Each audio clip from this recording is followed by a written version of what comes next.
Hello there, and a warm welcome to our third midweek reflection. I hope you're doing well. I hope you had a good week so far. And it is a privilege to spend this time with you in fellowship and worship, and also thinking of the presence of God in our lives. We started off this series by looking at trees. We reflected on that. Last week we looked at rivers and reflected on that as well, and you're more than welcome to go back and have a listen to these two recordings. But today we are moving away ever so slightly from nature, and we are looking at fuel stations. Now, a fuel station is an honest place. Cars, buses, motorcycles, trucks, vehicles, they pull in because they are running low on fuel. They need fuel. There's no shame in that. There's no embarrassment. It's just a simple fact. You can't keep on going if you do not fill up your tank, if you don't top it up or completely refill your fuel tank.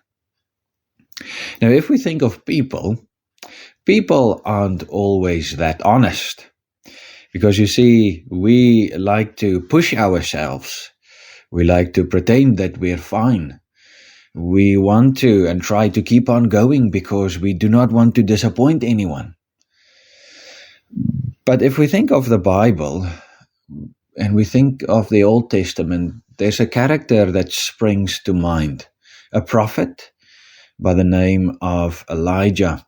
One of the biggest heroes in the Bible, one of the biggest characters in the Old Testament. But even Elijah hit a point where he had to refill, where he had to fill up. Because you see, he found himself under a tree. And in my own words, he said to God, God, I can't do this anymore. You have called me to deliver this great message to your people, but I just cannot do this anymore. Now, just for the record, if you want to look this up in the Bible, you can find it in 1 Kings chapter 19. But the way that God responded was very interesting. God didn't tell Elijah to toughen up. God gave Elijah rest. He provided Elijah with food. He provided Elijah with space. And he provided Elijah with time. Maybe you've had a year where you've been running somewhat low on fumes. Maybe you're still thinking of all the school pressure you had to endure during the school year. Maybe there's family stuff. Maybe there's a lot of expectations resting on your shoulders. Or there are worries you do not always talk about. Maybe you've been telling yourself to just keep on going for the sake of staying alive, for the sake of just keep on going. But what if this is an opportunity? What if this short message today is a reminder to you to refill, to make rest a priority, to rest without feeling guilty, to do things that fill your tank, perhaps time with friends, sleep, listening to music, spending time in prayer, being outdoors, or whatever helps you to breathe again. Running low on fumes or on fuel doesn't mean you're weak. It means you are human. So just a takeaway thought for this week. Remember, rest isn't weakness.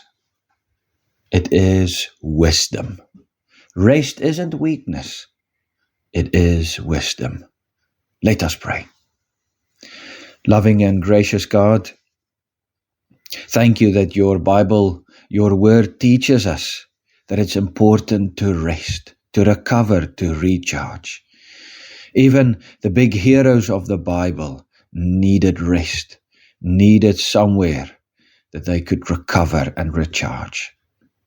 And help us to see that rest isn't a sign of weakness, but it's a sign of wisdom.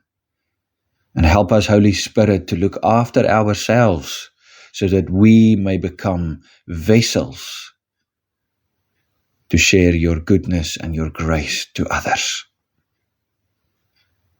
Thank you that we can pray and ask this in the name of Lord Jesus Christ. Amen. Thanks for listening.